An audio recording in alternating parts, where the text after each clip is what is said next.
villagers were evicted from their homes and resettled without compensation in new farming areas just outside the park. Here they continue to scratch a living from the soil, often with an understandable deep-seated resentment of the tigers and the conservation movement. And that can translate into a perilous situation.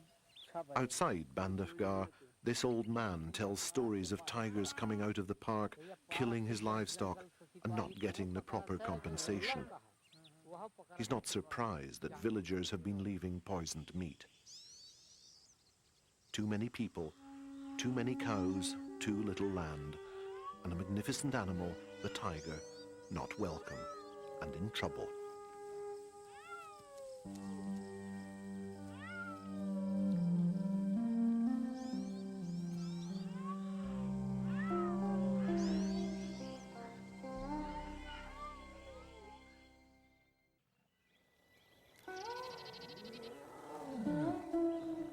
At Bandhavgarh, it's summer and it's siesta time.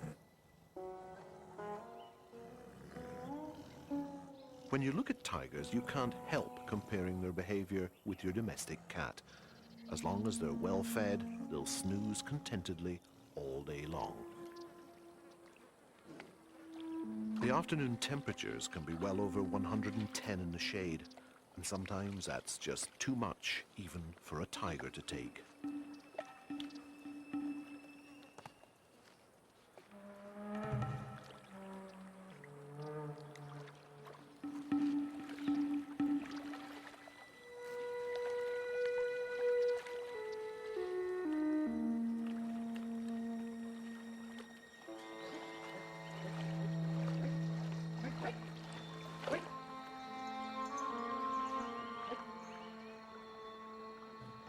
At the edge of the park, it's wash and brush up time for the other residents.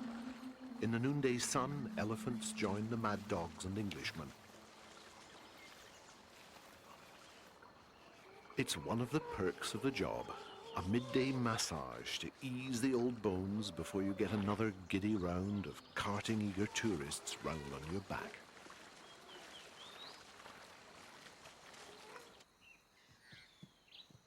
Assessing the health of tiger populations is not easy. In years gone by, the authorities overestimated tiger numbers to make their conservation efforts look more successful than they really were. The biggest stumbling block to tiger numbers is lack of good habitat. Tigers need space, and they don't like to share. When the family splits up, the heat is on for each of the cubs out on their own to establish a new territory. That's tough in a land where the forest is shrinking daily. And that is only the start of the tiger's problems. Ever present is the threat of death at the hands of poachers. The poachers themselves are mostly Indian village people. They were given about $50 a bottle of whiskey. They would do it for anything. Based on police seizures of the dead animals, the official death toll is almost certainly underestimated. But probably for the whole country, somewhere around 700 animals every year end up as part of this grim and sinister trade.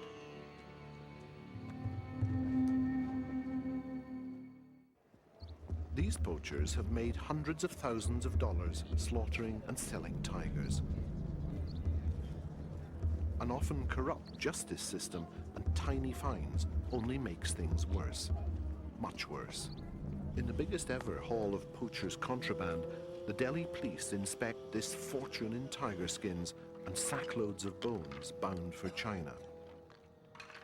So the 1990s was a desperate decade for the tiger, and that is due to poaching, to supply the Oriental communities around the world with tiger bones medicine, tiger penis medicine. The Chinese believes that the more powerful and the more spirited an animal is, then the better medicine it's going to make, because the Chinese believes that if you ingest the body part of a powerful animal, then the power can be transferred into your body. It is all due to the Chinese consumption of tiger parts that these magnificent beasts are going down. I end up very embarrassed and sometimes extremely disgusted. So at one point I said to one of my friends, I said, somebody's got to do it. Somebody has got to stop this Chinese tradition, and I believe it has to be a Chinese person. The Chinese do revere the tiger. In fact, they are revering it to death. Of the 12 animals on the Chinese zodiac, it is the dragon first and the tiger second. But of course the dragon is mythical, the tiger is real. But the tiger is going to become mythical pretty soon.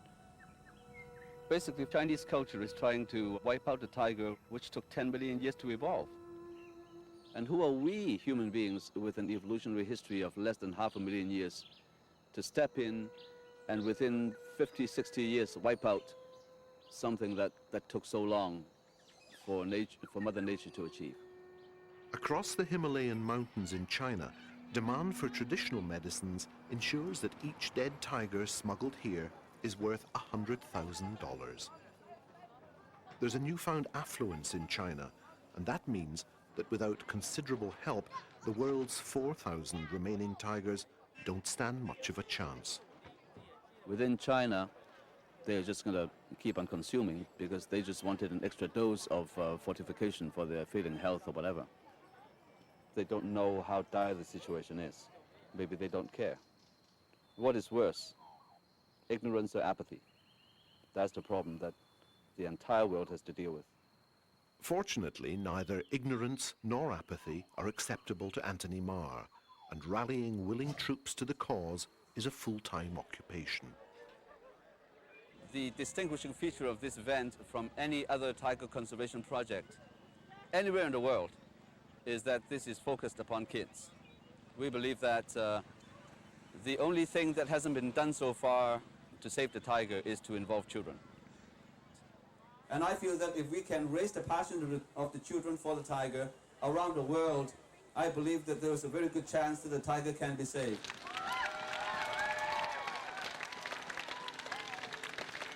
The Western world loves a good cause. When you're well-fed, well-housed and reasonably clothed, it's easy to take the pledge and salve your conscience with some spare change. But the real battleground lies somewhere else, a world away from the bright lights of North America. 1,000 million Indian people, excruciatingly poor and increasingly desperate, are the ones who ultimately will decide the tiger's fate. And they have a lot on their minds.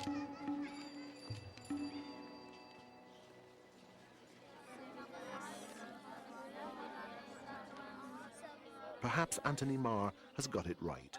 The idealism and uncluttered outlook of kids is fertile territory. Any kid who wants to save the tiger, raise their hands. That's great. There is no other persuasive force more powerful than children's voices. In time, so the theory goes, powerful voices will change the world. But meanwhile, the 40 tigers of Bandhavgarh don't have the luxury of time to spare. What these animals desperately need is a completely safe haven. National parks have often been targeted by poaching gangs looking for easy tiger pickings. Security is still the #1 priority for the conservationists.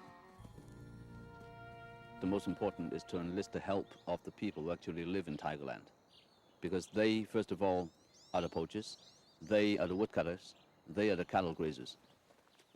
And to this end, Anthony Marr and international aid programs are showing that there could be a local payoff from tiger conservation.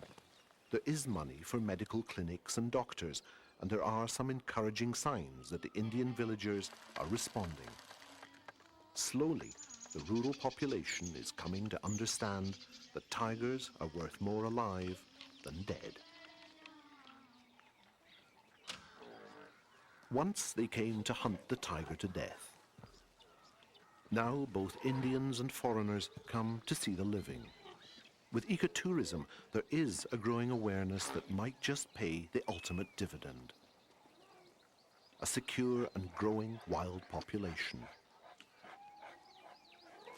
The 1970s was the era of Save the Whales, when a global rallying call galvanized the world into action. Now it's high noon for the tigers. The world of the 90s needs a repeat performance. And one thing is for certain, If we can't save this animal while there's still time, future generations will look back and shake their heads in disbelief.